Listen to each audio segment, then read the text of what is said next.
Hello, thank you guys so much for coming to this video today.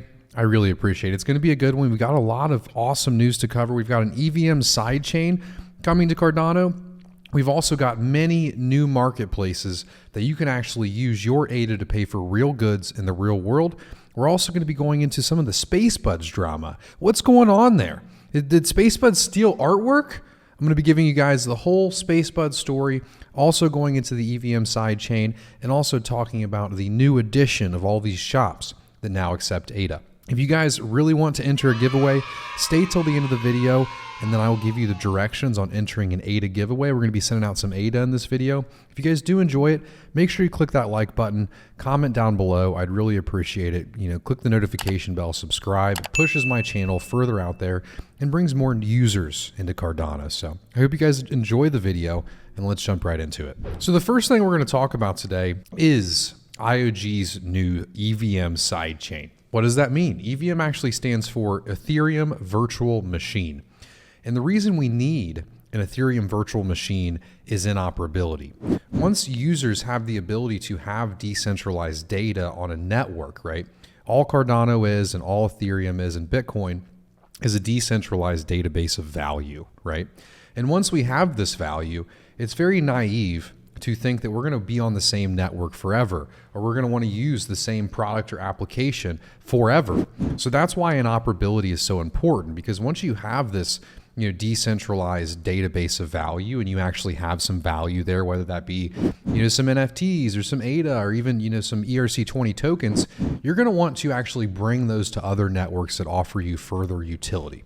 And that is why the EVM sidechain here is very important. So the Ethereum virtual machine actually allows you to use the programming language Solidity. And developers in the cryptocurrency industry, more of them know Solidity than Cardano's programming language, Plutus. And IOG's plan here is to create a family of side chains that will bring greater scalability, interoperability, and programmability to Cardano. A number of ecosystem contributors are working on building their own side chains to add even more capabilities to Cardano. One of those, for example, is Milko Meta. You can actually use Milko Meta in the EVM side chain now, and it's great. It's very fast, it's easy to use, it's quick. You can actually build Ethereum-based contracts on a Cardano sidechain, and you can bring your Ethereum tokens over to the sidechain. Another thing that's very crazy is you can actually take your ADA, move it to the sidechain, and then move it to another chain. So that you're starting to see this interoperability that is happening here, and we're honestly at the very beginning of it. So I'm going to go over the roadmap and also some of the utility that this provides. We covered it a little bit. It's going to allow Ethereum developers to build the products that they already are on Ethereum, and they're going to be able to build them on a Cardano-based sidechain with less fees, which is honestly really exciting because, Cardano was built from the ground up. It's an extended UTXO blockchain. And if you look at a lot of the chains in the top 20 or the top 50, a lot of them are just EVM copied and pasted with the network parameters turned up, which is very interesting to me because not only do we have, Cardano as a whole that was built from the ground up with a new smart contracting language, extended UTXO, we also have side chains and EVM that offer the same utility that a lot of these top 20 projects have, which is very cool in my opinion. I'm going to show you the roadmap here real quick, and then we're going to go on to the next part of the video. We have the standalone testnet. Following that, we have the passive side chain, the active side chain, and then main chain deployment, right? So we have a few steps before we're at main chain, but the standalone testnet is going to be out very soon, and this is going to allow people to actually test the EVM side chain as we move towards passive, active, and then main chain. But very exciting. I know we all love DC Spark and Milko Meta, but it's always great to see competitors to any decentralized application building in this space. Ladies and gentlemen, I've got something very exciting for you. This is the Rare Bloom. The Rare Bloom is going to be on October 14th and 15th of this year. And this is the first ever Cardano event hosted of this size. We have over 40 plus projects coming to this event. You can actually purchase your tickets in ADA. You get an NFT from one of our partner projects with every purchase. We've got Claymates, we've got Sunday Swap, we've got Ben Gortzel NFTs. We have Ben Gortzel himself coming to this event. We also have Charles coming to this event. Let me scroll down here and I'll show you exactly the kind of people you can see at this event. We've tried to bring the entire Cardano community to one place to network, to educate, to be inspired. And it's a full expo center. You can get booths, and it's actually in one convention center and hotel. So we're going to have the whole community in one place for 2 days. And, you know, I've gone to many conferences this year, and the inspiration and the value that they've provided to my own life, and, you know, that's even forgetting the networking aspect. It has done more for me than I could have ever imagined from these in-person events. You know, we all spend so much time on the internet. It's very important to get out there in the real world, especially if you're looking to meet people, if you're looking to learn, if you're looking for inspiration, and you're looking to start a project. So the tickets, we also have BitBoy coming too. He's bringing a large retail audience. We got Rick, we've got Pi, we've got Cardano with Paul, Kaizen, Linda, all of the people that you know from the community are coming to this event, and all we're missing is you. So if you guys could, I'd really appreciate the support. I mean, this is a pretty ballsy thing to do, to host a large event for Cardano. This couldn't have happened last year without Alonzo. So I really do need your support, and I would love to see you there. Thank you so much. Cardano can now be accepted for payment over 7 million businesses thanks to AdaPay's new plugin. Cody, you've probably heard of them before. They're a protocol building on Cardano. They're building DGED. They have actually shared a new update with us today, and this new plugin that they've developed is actually a part of a Project Catalyst proposal, and this ADA plugin was actually developed on Odo, and that stands for On-Demand Open Object, and they focus on mid-sized merchants and businesses. Odo consists of enterprises ranging from small startups to even large ones, so I'm very happy to see Cody, you know, pushing forward with this adoption. It's very exciting to see some Catalyst funds, you know, bring more utility to Cardano and to also have the ability to spend our ADA at more places. I'm sure many of us don't want to do that now, but I'm happy to see more adoption. So the next thing we're going to talk about is the SpaceBudz allegations. Very briefly, what is SpaceBudz? Why are these little cartoon characters important? SpaceBudz was the first real NFT project on Cardano, in my opinion. There were 10,000 different NFTs sold to many users in over 3 days, and that's, over $500,000 in 3 days. It was a commercial success, and it's really been cemented as the NFT project on Cardano, the first. And, the original floor price was 50. That was the average. And it's at 4,000 now. I think the peak was around 6, 7, or 8,000. And I've always liked SpaceBudz. There was actually one SpaceBud made for Bloom right here. And, I've always liked Alessandro. He's done a huge amount for this community. He's built NAMI.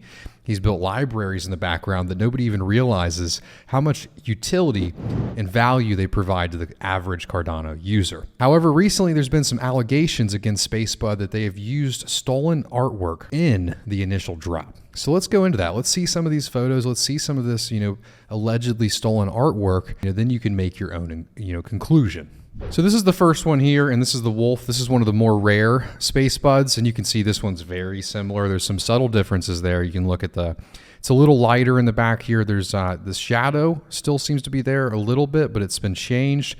Also, this back part's separated a little bit. Some subtle differences on the neck and the mouth and eyes, but yep, this one is very similar. So go on to the next one here. This one right here is the gun. This one, you know how many guns I've seen like that in video games? It's definitely similar. However, I'm not going to say this one's as bad as the wolf. The colors were changed, some of the designs were changed, but obviously some of it is the same. And I'm going to go into kind of, fair use a little bit and talk about, what I've seen working traditionally with artists, because I've worked with artists in the past, and I also make YouTube videos, so I know a little bit about fair use. So looking at this one, this is the rocket launcher. And to me, this one's like pretty different. This back here is obviously similar. It's got 2 dots, but look, they moved the actual handle back. They kept this handle here. They moved that down to 1 line. So no, I don't really think this one is bad at all. Moving on to the next one, this was another one I don't really think it's bad. How many monkeys or apes have you seen that look similar to that? I don't really agree with that one too much. The gun, similar thing here. There's definitely some inspiration being derived from here. But how many guns have you seen in video games with a flame at the tip, with the the coil at the bottom? It just doesn't seem like too big of a deal to me, right? So, moving forward, what do I think of this? First I want you to make your own opinion. I'm going to give you mine. I think a lot of this could have fallen under fair use. Of course, Alessandro actually lives in a different jurisdiction, right? So its fair use is going to be different everywhere depending on where you live. However, in the United States, when you make YouTube videos, you can take other people's content and add to it. Is the work transformative is often the question that is asked, And to me, the work is transformative. I mean, they're taking, this one rocket launcher that's changed, right? And then it's included on a character that has other multiple different attributes that's included in one piece that is then minted on the Cardano blockchain and sold as a token. I mean, to me, that is the definition of transformative work. The second thing as well is, does the work actually take away from the original work? Are people going to purchase this clip art less because Alessandro used it here? And, to me, the answer to that is no. So the final thing that they look at here is the percentage of work used compared to the total work, right? So they're just using one rocket launcher. They've changed it up. How does that compare to the whole work? Is the whole work the rocket launcher, or is it one tiny piece that was used as inspiration to actually build the NFT? And, to me, it's just one little piece. In some countries they say, oh, well, you need 4 different changes or 6 different changes. I seriously think that, people just jump so much on, stolen artwork or stolen FUD. And I think they jumped a little too quickly. However, let's actually read, and these messages could be faked. So I'm going to put that out there. So, these could be fake. Take this with a grain of salt. I'm sure we're going to hear, formal updates soon. But looking at these texts here, so things looking up for SpaceBudz. So Alessandro also, he must believe, the opposite of what I'm saying. He must believe that this isn't transformative if these messages are true. So this is what I want to show you right here. You lock the old SpaceBud in an unspendable contract at the same time you unlock your new SpaceBud. The old policy will be abandoned from the project, but you have full trace from the new NFT to the old NFT, which doesn't destroy history, actually. So it's a very interesting road to go down, a very interesting choice to make. I think there was an argument of fair use here. I think there was an argument of transformative work. And I don't know if this is the route to go, but I'm excited to see, it move in this direction. I'm excited to see him respond so quickly on this and not just give up. And, hopefully he can get back to building these awesome serialization libraries and wallets for us to use and stop focusing on this, the BS that is the legal that comes with all of this. So yeah, that's the video. I hope you guys enjoyed it. If you made it till the end, make sure you comment Alessandro or SpaceBudz down below, and that will be one part to enter you into the giveaway. The second thing that you need to do is join the Discord server down below, discord.gg/bigpay. Once you do that, fill out the CAPTCHA. Once you fill out the CAPTCHA, you go to the giveaway tab and react with a confetti symbol.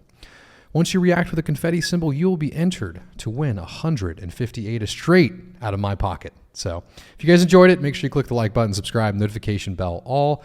Comment down below if you guys want to watch one of my first videos about SpaceBudz. This was like a few weeks after they came out. I was trading them for like a few hundred ADA or something, low like that compared to now. And you get to watch me experience NFTs for the first time. That link's going to be down below, and you can also see the thumbnail here. But thank you guys. Love you. Hope you have a good day. Goodbye.